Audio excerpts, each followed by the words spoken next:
Í síðustu viku þá hitti ég Njörð P. Njarðvík rithöfund og ræddi aðeins við hann bækurnar hans, endurútgáfuna og nýja bók. Við skulum aðeins kíkja á það.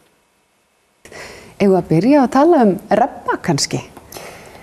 Já, það barnabók sem heitir Rebbi svangur. Þetta nú eiginlega nýgömul bók.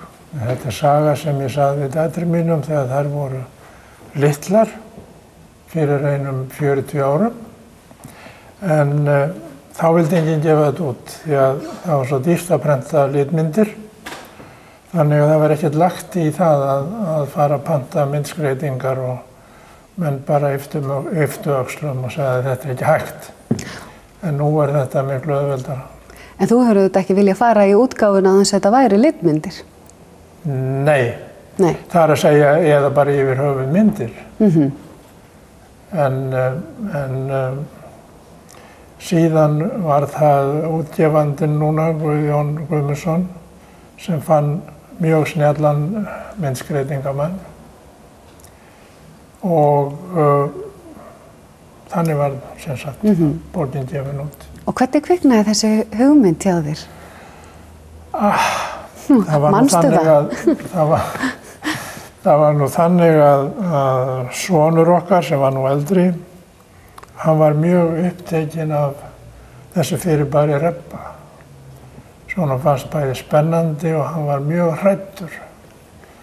Og hann kallaði af einhverjum ástæðum, þú veist, þessir vindpokar sem á flugvöllum, kallaði það Rebbapoka. Og ekki veit ég að hverju. Nei. Og það var svona lítið hús fyrir siglingaljós við höfnina í Reykjavík. Það kallaði hann Rebbahús. Og vildi ekki koma nærri þar neinu og skíthræddur við þetta. Og það var nú til þess að maður fór að tala svolítið við krakkarna Rebba. Já. En Rebbi þessi, hann ákaflega svangur og að þvælast í kringum tjörn. Og þar heitir hann dýr sem hann vill veiða.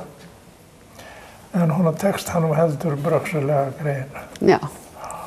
Og kannski eigum við ekki að segja meir það. Nei, við skulum ekki segja meir það. Nú skulum við halda fólki föngnu yfir því hvað gerist næst. En hins vegar bókin hugsuð þannig að þetta sé fyrir ungbörn, 5-6 ára, 4-5-6 ára.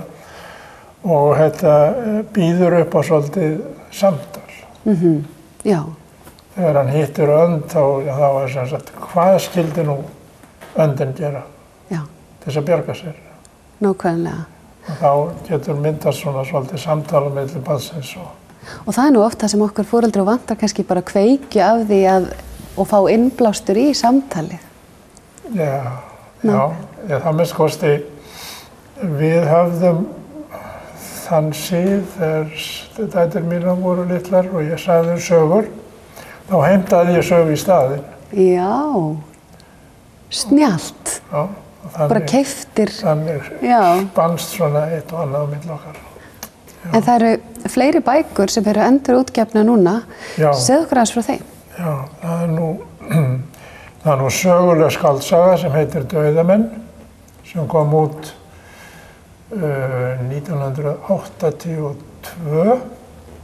Sem sagt söguleg skáldsaga frá 17. öld og byggir á píslarsögu séra Jóns Magnússonar sem fékk 2 feðga sem báðir hétu Jón, áttu heim á Kirkjubóli, fékk þá brenda fyrir galdra. Og þessi píslasaga Jóns nú mjög fræg, en ég sný sögunum við. Þannig að ég segi sögu feðgana sem voru brendir. Nákvæmlega. Og þetta í rauninni saga sem fjallar sem klassíska því leyti þegar hún fjallar misbeitingu valds. Já, nákvæmlega. Þegar þeir eru sem sagt sakaðir galdra á þessum tíma og snúa allir við baki, nema einn maður. Þetta svona eins og þegar McCarthy í Bandaríkjunum sagði kommunisti, þá voru menn bjargarlausir. Erum við búin að ná að telja allt upp í og erum við að halda utan þetta eru svo margar bækur sem að tengjast þér? Erum við búin að gleyma ykkur? Helgi skoðar heiminn. Já.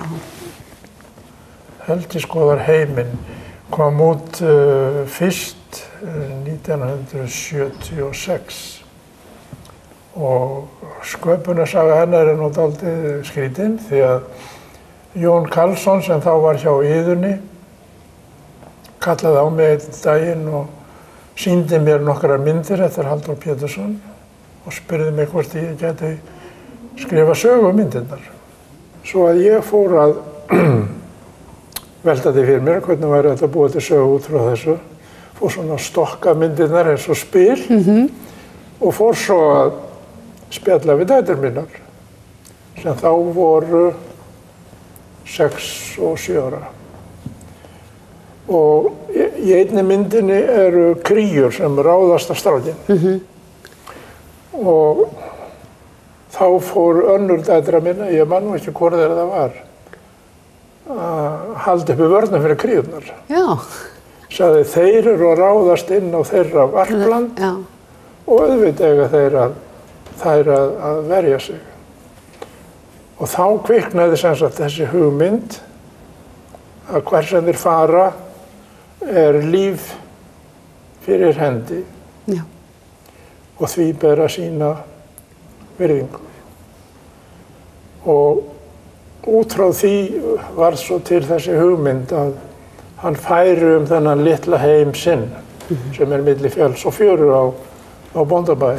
Nákvæmlega. Svo að Helgi hefur núna verið gefin út á íslensku held ég muni rétt 6 sinnum. Og nú hefur hann verið þýddur á 6 tungumál. Svo hann má segja að hann fari enn að skoða heiminn. Já. Kannski svolítið stærri heim heldur en upphaflega. Nákvæmlega. Erum við þá búin að ná að telja allt eða hvað? Nei. Nei. Það ein bók ennþá sem nú ekki enn komin út. Það endurprentun á bók sem heitir Púkablístran og fleiri sögur af Sæmundi Fróða. Ég man ekki hvað ár hún var gefin út. En hún var með svart-hvítum myndum eftir Gunnar Karlsson. Og núna þegar hún gefin út þá hefur Gunnar teiknað nýja myndir eða málað réttar sagt nýja myndir því nú þetta í lit. Og Sæmundur Fróði náttúrulega mjög heillandi persóna sem leikur á kölska og það má kannski segja að þema á bakvið þessar sögur séu að mannlegt vit geti ráðið við hið illa sem væri nú gott ef að satt væri. Yndislegt. Takk fyrir að koma til okkar. Mín ánægjan. Við höldum áfram eftir augnablik.